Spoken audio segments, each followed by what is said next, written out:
चलिए तो हम लोग शुरू करते हैं रसायन शास्त्र, है ना। रसायन शास्त्र यानी कि आपका इंग्लिश में इसको क्या बोलते हैं जी? केमिस्ट्री। 10th के केमिस्ट्री में सबसे पहले आप लोगों को सिलेबस आप लोगों को पहले लिख लेना चाहिए। मैं जैसे जैसे बोलते जा रहा हूँ या बोर्ड पे जो लिखते जा रहा हूँ उसको थोड़ा सा आप लोग नोट करते जाइएगा। हम लोग एक एक चीज़ को हर डिटेल से बात करेंगे, कितना नंबर से कितना क्वेश्चन कितना टॉपिक से आता है, कौन कौन सा इंपॉर्टेंट है, किसको आप छोड़ भी देंगे तो काम चल जाएगा, ठीक है। तो सिलेबस जो है इसमें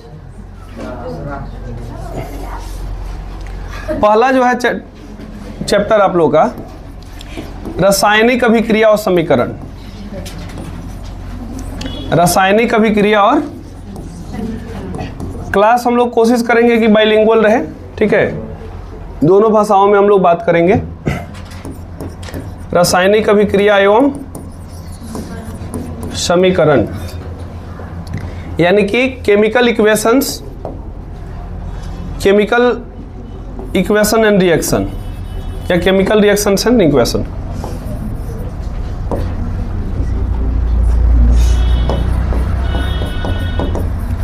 एंड इक्वेशन, ठीक है। दूसरा जो चैप्टर है आप लोगों का वो है अम्ल और क्षार, नहीं क्षार,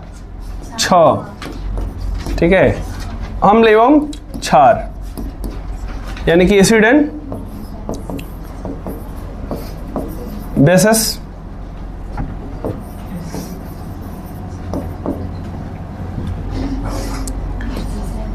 तीसरा जो चैप्टर है आप लोगों का धातु और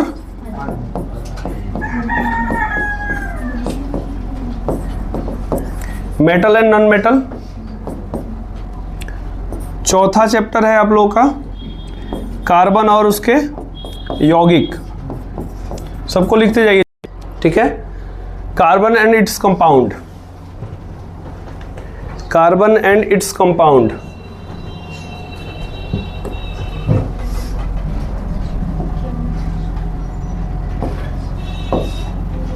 और पांचवा टॉपिक है लास्ट आप लोगों का पांचवा चैप्टर तत्वों का आवर्त वर्गीकरण।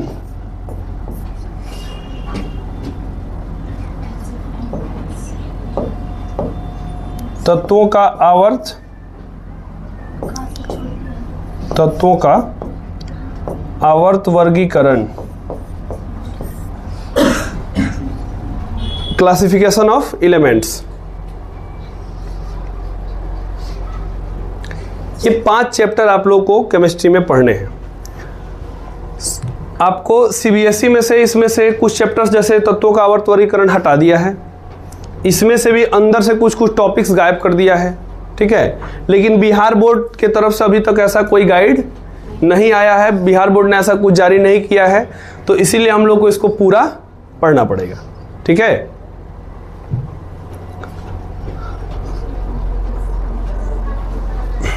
जल्दी लिखो। अब देखो एक्चुअल में साइंस आप लोगों को विज्ञान से, इसको शॉर्ट छोटा कर देते हैं ना। अगर बात किया जाए आपके टोटल विज्ञान से, साइंस से आपको क्वेश्चन कितने मार्क्स के आने वाले हैं? 80 मार्क्स के, 80 अंक के क्वेश्चन आपको आने वाले हैं, प्लस 20 नंबर आपका थ्योरी मिलने वाला है, सॉरी प्रैक्टिकल। 20 अंक आपका प्रैक्टिकल मिलने वाला है, 80 मार्क्स आपका थ्योरी से आने वाला है। इसमें से अगर फिजिक्स, केमिस्ट्री और बायो से बांटा जाए, फिजिक्स, केमिस्ट्री और बायो, अगर आप 80 को इक्वल डिवाइड करते हैं तो कितना लगभग आ जाएगा? क्या 25 से लेकर 27 मार्क्स कह सकते हैं आप। 27 या 81 है ना, तो 27 अंक आप आशा कर सकते हैं अगर इक्वल पूछे तो। 27 अंक आपको आशा किया जा सकता है केमिस्ट्री से, 27 अंक फिजिक्स से और 27 अंक 27 मार्क्स बायो से। यानी कि आपको इस 27 अंक का ये 5 चैप्टर पढ़ने हैं। मात्र आपको 27 मार्क्स का तैयारी कराया जा रहा है 5 चैप्टर में। हो सकता है कभी कभी इसको मतलब बायो को 30 भी कर देता है, इसमें से थोड़ा सा कभी इधर उधर, किसी में कम किसी में ज़्यादा, ये संभव है। लेकिन ओवरऑल अगर हम लोग मान के चले कि 27 अंक का इतना, तो इसमें से लगभग रासायनिक अभिक्रिया और समीकरण, अम्ल, क्षार और लवण, धातु अधातु और कार्बन और उसके यौगिक, ये 4 चैप्टर ऐसा है। इसलिए सीबीएसई ने ये चैप्टर थोड़ा सा हटा भी दिया है। लेकिन केवल एग्जाम के पॉइंट ऑफ व्यू से हम लोग को तैयारी नहीं करनी है, एक जीवन की एक समझ भी विकसित करनी है कि भाई हम लोग को वर्गीकरण करना है, क्लासिफिकेशन ऑफ एलिमेंट्स है, तो एलिमेंट को हम कैसे कैसे बांट सकते हैं। तो ये भले सिलेबस में सीबीएसई से हटा दिया लेकिन बिहार बोर्ड में रखा है। लेकिन फिर भी आप लोग अगर ये 4 चैप्टर बेसिक तौर पे अगर कंप्लीट कर लेते हैं तो इसमें से सबके सामने अंक थोड़ा सा लिख लीजिए। कार्बन और उसके यौगिक जो है, कार्बन एंड इट्स कंपाउंड, इससे लगभग आपको 5 से 7 मार्क्स का क्वेश्चन रहता है, 5 to 7 मार्क्स। ठीक है। रासायनिक अभिक्रिया और समीकरण से भी क्वेश्चन लगभग इतना ही का 5 से 7 मार्क्स, लेकिन 7 से कभी कभी मतलब ऑब्जेक्टिव सब्जेक्टिव मिला के 10 मार्क्स भी हो सकता है। ठीक है। अम्ल, क्षार और लवण से क्वेश्चन ज़्यादा से ज़्यादा रहता है तो आप 3 से 5 मार्क्स कर सकते हैं, और धातु अधातु से भी उतना ही 5 से 7 मार्क्स। लेकिन लगभग अगर बांट दिया जाए तो 27 अंक को अगर 4 भागों में आप बांटेंगे तो 50-25, और कभी कभी इससे क्वेश्चन आता है या क्वेश्चन नहीं भी आता है। किसी किसी एग्जाम्स में इससे क्वेश्चन आता है या नहीं भी आता है, तो 1-2 मार्क्स इसमें भी रख सकते हैं आप लोग। तो ये ओवरऑल हम लोग का सिलेबस है। अब आपको ये समझ में आना चाहिए कि हम लोग जो तैयारी कर रहे हैं पहले चैप्टर का, देखो क्या होता है कि हम लोग हर स्टूडेंट्स जो हम लोग पढ़ते हैं तो पहले सिलेबस ही पता नहीं होता है कि पढ़ना क्या है। मान लीजिए कि एक ऐसे स्टूडेंट मतलब एक व्यक्ति थे, वो गए रेलवे प्लेटफॉर्म पे और उन्होंने एक व्यक्ति से पूछा कि भाई ये ट्रेन कहाँ जाएगी, तो उसने कहा कि भाई आपको कहाँ जाना है, तो पता नहीं, तो कहा कि तब बैठिए तब कहीं चल जाएगी। तो ऐसे ही अगर आपको एक डायरेक्शन पता नहीं रहे कि जाना किधर है, या हम लोग जो कर रहे हैं वो मतलब उसका रिजल्ट किधर आएगा, समझ में आ रही बात, तो फिर आपको उसका परिणाम भी गलत नज़र आएगा।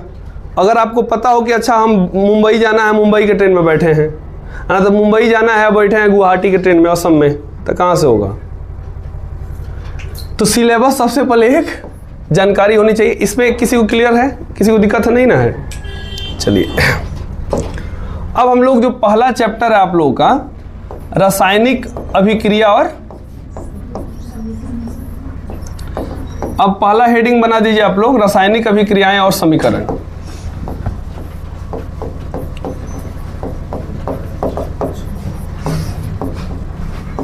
समीकरण, केमिकल रिएक्शंस एंड इक्वेशन।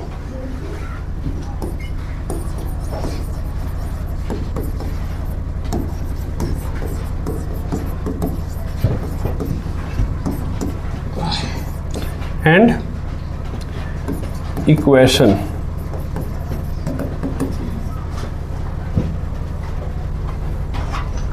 ठीक है। अब देखो, अब एक चीज तुम लोग को, और मतलब हर टीचर के पढ़ाने का एक तरीका होता है। मैं ये चाहता हूं कि इस चैप्टर्स में जितना सारा टॉपिक्स है, क्या क्या पढ़ना है, पहले उसकी हम लोग बात कर लें, फिर उसके बाद एक एक करके हम उस टॉपिक पे डिटेल से करते आएंगे। तो इसमें आप लोग स्टार बना के या क्वेश्चन 1-2 करके ऐसे लिखते जाइएगा, मैं जैसे बोल रहा हूं। पहला जो टॉपिक हम लोग का वो है रासायनिक अभिक्रिया। ठीक है। रासायनिक अभिक्रिया से ही आप लोगों को शुरुआत होती है, लिखते जाओ केमिकल रिएक्शन। दूसरा नंबर जो टॉपिक है आप लोगों का वो है आपका रासायनिक समीकरण। फिर तीसरा है 3 नंबर, इंग्लिश वाले लिखते जाएं, केमिकल रिएक्शन। केमिकल इक्वेशन, फिर तीसरा है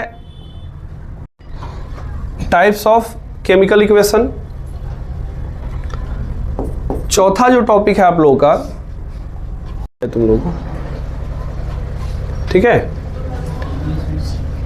रासायनिक समीकरण को संतुलित करने की विधि, methods of balancing chemical equation. पांचवा टॉपिक है methods of balancing chemical equation, ठीक है, और पांचवा टॉपिक है रासायनिक अभिक्रिया का प्रकार।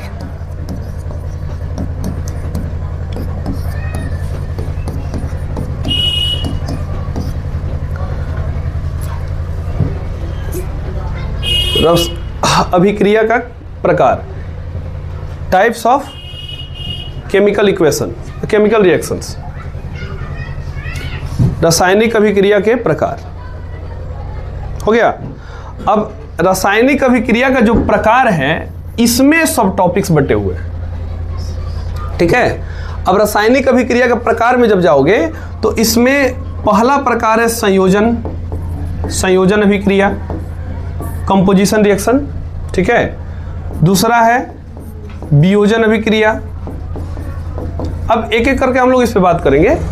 वियोजन अभिक्रिया, डीकंपोजिशन रिएक्शन, इसको कंपोजिशन रिएक्शन, डीकंपोजिशन रिएक्शन। उसके बाद है विस्थापन अभिक्रिया, सब में अभिक्रिया जोड़ लेना।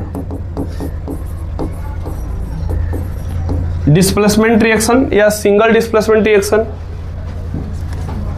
चौथा जो टॉपिक है द्विविस्थापन, द्विविस्थापन अभिक्रिया, डबल डिस्प्लेसमेंट रिएक्शन, ठीक है। पांचवा जो टॉपिक है आपका अवक्षेपण अभिक्रिया, प्रीसिपिटेट रिएक्शन। छठा ऑक्सीकरण, ऑक्सीडेशन रिएक्शन। सातवां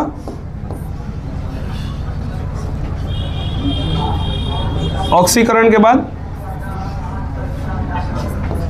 ऑक्सीडेशन और रिडक्शन,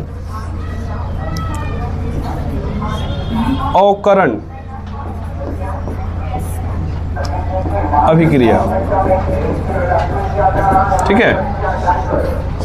आठवां रेडॉक्स, रेडॉक्स रिएक्शन। और हाँ बस इतना ही, 8 रिएक्शन इसमें पढ़ने हैं। अभिक्रिया के प्रकार में सब टॉपिक्स हैं। संयोजन अभिक्रिया, वियोजन अभिक्रिया, संयोजन को कंपोजिशन, डीकंपोजिशन, विस्थापन को डिस्प्लेसमेंट, द्विविस्थापन को डबल डिस्प्लेसमेंट, अवक्षेपण को प्रिसिपिटेट रिएक्शन, ऑक्सीकरण को ऑक्सीडेशन रिएक्शन, अवकरण को रिडक्शन, और रेडॉक्स को रेडॉक्स ही बोलते हैं, ठीक है। लास्ट पांचवा टॉपिक अब छोड़ ही रहे, बस इतना ही करके कल से हम लोग करेंगे।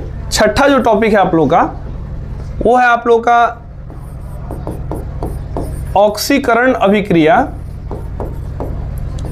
ऑक्सीकरण अभिक्रिया का प्रभाव, इफेक्ट ऑफ ऑक्सीडेशन, प्रभाव। ये 6 टॉपिक्स आपको पढ़ने हैं मेन। इसको थोड़ा सा जल्दी नोट कर लीजिए, ठीक है। तो कल हम लोग मिलते हैं। अब इस नए टॉपिक्स पे सब पर डिटेल्स हम लोग बात करेंगे।